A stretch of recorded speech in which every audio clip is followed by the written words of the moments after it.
একটা জিনিস আমরা দেখি না, তখন আমাদের মাথায় আসে যে আসলে এটা আছে না নাই, এটা সত্যি না মিথ্যা, এটা আসলে একটা প্রশ্ন আসে। আচ্ছা, আপনারা কি জানেন যে এই জায়গাতে অনেক হচ্ছে যে ফেরেশতা আছে? বিশ্বাস করেন কি না? করেন। দেখছেন কেউ ফেরেশতা দেখছেন? আচ্ছা। অনেক শয়তানও আছে, মানুষরূপী না, সত্যিকারের শয়তান আছে। তারা খুব খোঁচর মোচর করতেছে যে থাকতে ভালো লাগতেছে না। দেখছেন কেউ শয়তান? দেখছেন সরাসরি? নো। আচ্ছা, জিন আছে না এখানে? কেউ কি দেখছেন? অনেকের মাথায় বোধহয় একটা প্রশ্ন যে এগুলা তো আমরা দেখতে পারি না, এটা কারণটা কি? অনেকের মাথায় একটা প্রশ্ন আসে না যে জিন দেখি না, তারপরে ফেরেশতা দেখি না, শয়তানও দেখি না, এটার কি কোনো সায়েন্টিফিক ব্যাখ্যা আছে? আছে। শুনলে অবাক হয়ে যাবেন যে কি করেন আপনি, সায়েন্টিফিক ব্যাখ্যা আছে? হ্যাঁ। আচ্ছা, আপনারা যে দই দেখছেন না, দই, আপনি কি জানেন দইয়ের মধ্যে এক রকমের ব্যাকটেরিয়া থাকে যেটা আমার শরীরে গেলে খাবার হজমের প্রক্রিয়াটা খুব গতিশীল করে। খালি চোখে কেউ কি দেখতে পাইছেন যে ভাই এই ব্যাকটেরিয়া? দেখতে পাইছেন কেউ? নো। কিন্তু আমরা মাইক্রোস্কোপ দিয়ে যখন দেখি তখন বুঝতে পারি যে হ্যাঁ, এর ভিতরে এই ব্যাকটেরিয়াটা আছে। আল্লাহ এত সায়েন্টিফিক। আপনি চিন্তা করেন তো, সামনে একটা জিন আপনি দেখতে পাচ্ছেন, 10টা ফেরেশতা, আপনি হাঁটতে চলতে ইতস্তত করবেন না? এই সামনে গেলে বোধহয় একটা ধাক্কা লেগে যাবে, এরকম হইতো না? আল্লাহ এমনভাবে ডিজাইন করছে, আমাদের দেখার একটা নির্দিষ্ট ক্যাপাসিটি আছে। নির্দিষ্ট একটা কি আছে? ক্যাপাসিটি। বিজ্ঞান এখন পর্যন্ত যেটুকু আবিষ্কার হয়েছে সেটাতে দেখা যায় টোটাল যে 100%, তার মধ্যে আমাদের চোখ দেখতে পারে হাইয়েস্ট 4%। কত কত? 4, 5ও না, 4%। বাকি 96% বিজ্ঞান বলতেছে আমরা দেখতে পারি না, কিন্তু বিজ্ঞান বলতেছে বাকি 96% আছে। এবং যেটা আমরা দেখতে পাই না, আচ্ছা যেই জায়গাটা আমরা দেখি না সেটাকে কি আমরা আলো বলি না অন্ধকার? হ্যাঁ, অন্ধকার। অন্ধকারের একটা ভালো ইংলিশ হচ্ছে ডার্ক। অন্ধকারের একটা ভালো ইংলিশ কি? ডার্ক। এই জন্য যেই জিনিসটা এরকম দেখা যাচ্ছে না কিন্তু আছে, বিজ্ঞানীরা জানে কিভাবে বের করছে, সেটা আমরা আবিষ্কার করবো ইনশাল্লাহ। সেই জিনিসগুলোর একটা স্পেশাল তারা নাম দিয়েছে, ডার্ক ম্যাটার, ডার্ক এনার্জি। কি নাম বলেন তো? Dark matter, dark energy. আচ্ছা, আমরা দেখতে পাই কয় পার্সেন্ট? 4%। আচ্ছা, আপনি আমাকে বলেন তো, বিজ্ঞান বলতেছে আমরা দেখতে পাই মাত্র 4, দেখতে পাই না 95 থেকে 96%।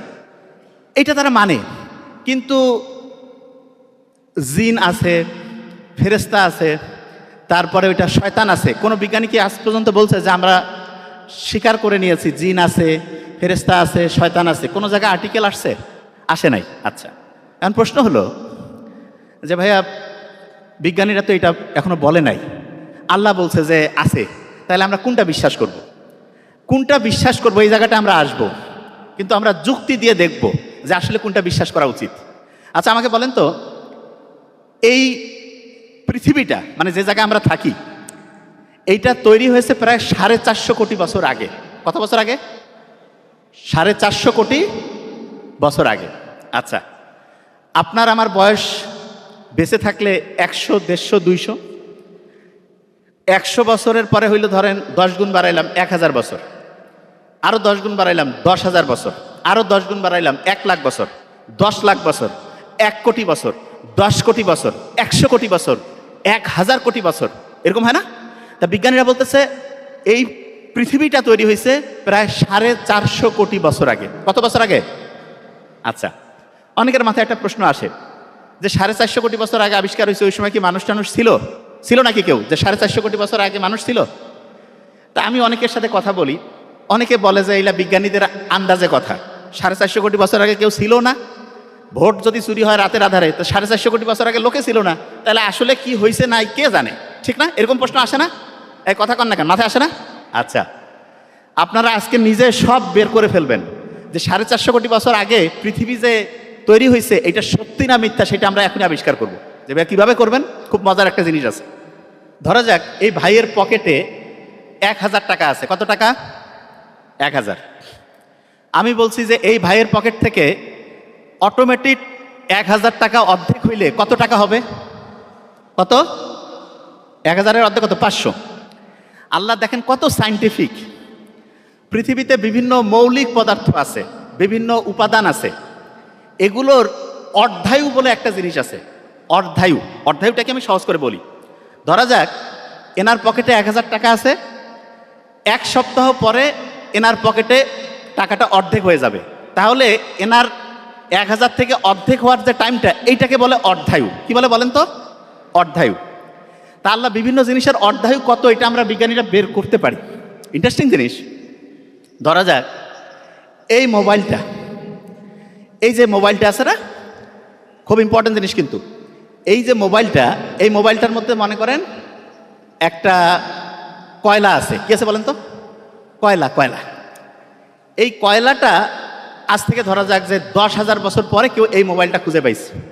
খুঁজে পাওয়ার পরে ওই কয়লাটার বয়স যে 10,000 বছর, এইটা বিজ্ঞানীরা বের করার জন্য একটা সিস্টেম ব্যবহার করে, যেটার নাম হচ্ছে অর্ধায়ু। কি নাম বলেন তো?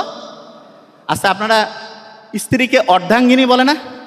এইরকম শব্দটার সাথে অর্ধায়ু। কি নাম? অর্ধায়ু। আচ্ছা, এবার শুনেন, খুব ইম্পর্টেন্ট কিন্তু, ধরবো আমি কিন্তু। আপনারা কি জানেন পৃথিবীর প্রথম মানুষের নাম কি? আদম। এখানে আপনাদের আমি একটা বুদ্ধি শিখাই দিব। আপনারা বলেন তো, এই যে আমরা যখন ছোটবেলায় লিখতাম, লেখার সময় এক পৃষ্ঠায় লিখতেছি, তারপরের পৃষ্ঠায় যাতে লেখাটা যায়, একটা পেপার ব্যবহার করতাম, কার্বন পেপার না? কি নাম? Carbon paper. ওই কার্বনের, এই কার্বন যে, সেইটাকে আমরা এখন থেকে বোঝার জন্য আদমের সাথে তুলনা করব। এটা কোনো বইয়ে নাই, কিন্তু আমি যেটা করছি এটা মাথায় নেন। কার্বনের সাথে কার তুলনা? এই কথা কন না কেন? আদম। এখনো মাথায় ঢুকে নাই, ঢুকবে। আচ্ছা, আমাকে বলেন তো, একটা পুরুষ সর্বোচ্চ কয়টা বিয়ে করতে পারে? আমি বলছি না যে করতে হবে, কয়টা? 4টা। আচ্ছা, আদমের সাথে যে স্ত্রী ছিলেন আদম আলাইহিস সালামের সাথে, তার নাম কি ছিল? হাওয়া। বানানটা বাংলা হওয়া দিয়া না? হওয়া দিয়ে একটা মৌলিক পদার্থ আছে, হাইড্রোজেন। কি নাম? তাইলে কার্বন মানে আদম। আমি এখন থেকে যখন বলবো বলতে হবে কার্বন মানে কি? আদম। কার্বন মানে আদম। হাওয়া মানে হাইড্রোজেন। হাওয়া মানে কি? সায়েন্সের স্টুডেন্ট যারা একটু হাত উঁচু করবেন, একটা কার্বন সর্বোচ্চ কয়টা হাইড্রোজেন নিতে পারে? কয়টা? বিজ্ঞানীরা আবিষ্কার করছে একটা কার্বন সর্বোচ্চ কয়টা নিতে পারে? 4টা। খুব ইম্পর্টেন্ট জিনিস কিন্তু। আচ্ছা, যে জায়গায় ছিলাম, কার্বন যে আছে না, এর একটা টাইপ আছে, আপনার সহজ করে বোঝার জন্য। তার নাম হচ্ছে কার্বনের যে টাইপ। আচ্ছা বলেন তো, এই যে চাঁদ 28 দিনে একটা সাইকেল পূরণ করে না? চাঁদ 28-এর অর্ধেক কত? কত? 14। কার্বনের একটা টাইপ কার্বন 14, এইটার অর্ধায়ু। তার মানে এ যেই অবস্থায় ছিল তার অর্ধেক হইতে টাইম লাগে 5730 বছর। গড়ে আপনি ধরবেন 6000 বছর। কত? কত? আচ্ছা, আমরা যদি 100 বছর বাঁচি, আমাদের অর্ধায়ু কত? 50। একটা লোক 200 বছর বাঁচে, তার অর্ধায়ু কত? কত?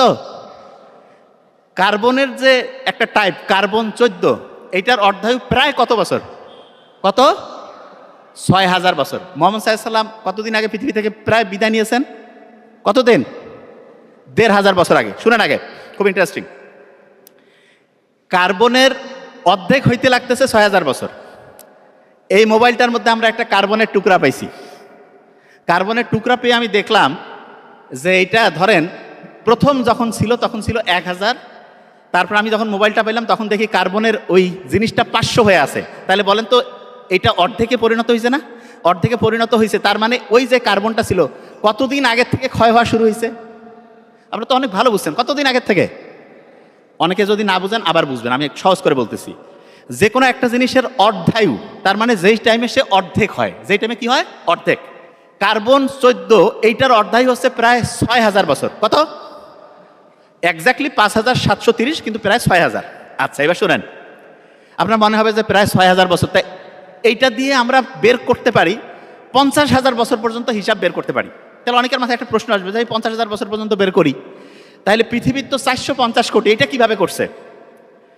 পারমাণবিক বোমা বানায় একটা মৌলকে ব্যবহার করে, তার নাম ইউরেনিয়াম। ওই যে সেকেন্ড পার্সন ইউ আছে না, তার সাথে নাম ইউরেনিয়াম। নামটা বলেন তো কি নাম? ইউরেনিয়াম। ইউরেনিয়াম যে অর্ধায়ু, মানে এর যে অর্ধেক লাইফ, এইটা হচ্ছে প্রায় 450 কোটি বছর। কত বছর?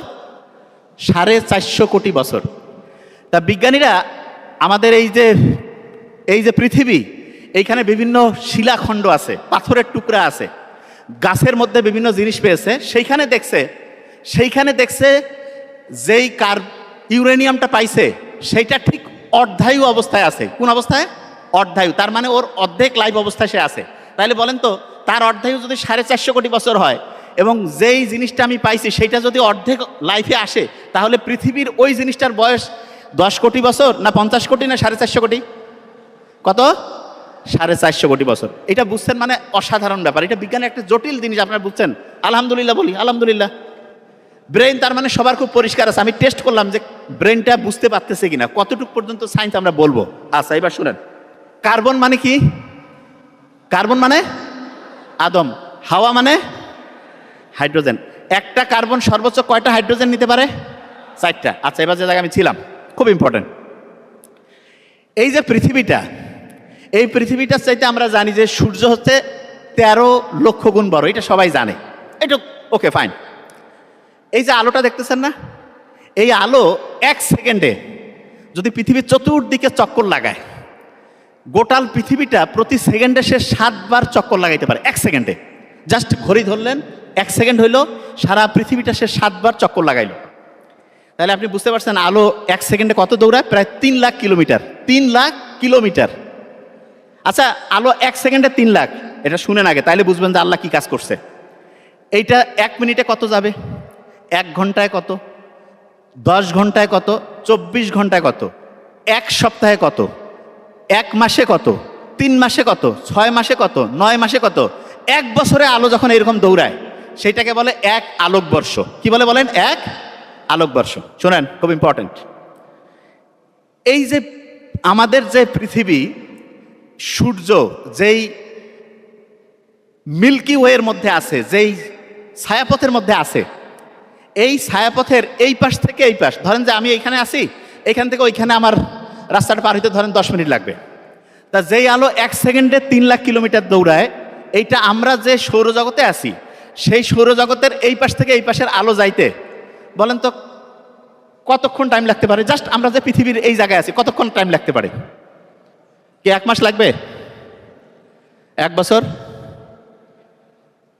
10 বছর? 100 বছর? 1000 বছর? 10,000 বছর? 1 লক্ষ বছর লাগবে। আমরা যেই মিল্কি ওয়ের মধ্যে আছি, এইখানে আলো এক পাশ থেকে আরেক পাশে যাইতে লাগবে 1 লক্ষ বছর। আপনার কি মাথায় ঢুকতেছে? যে জায়গাটা আমরা আছি, মানে আপনার গ্রাম, এই গ্রামটা, এই যে জায়গায় আমরা পৃথিবী সৌরজগৎ আছে, এখানে 1 লক্ষ বছর লাগবে এই জায়গা থেকে এই পাশ থেকে এই পাশে আলোর যাইতে।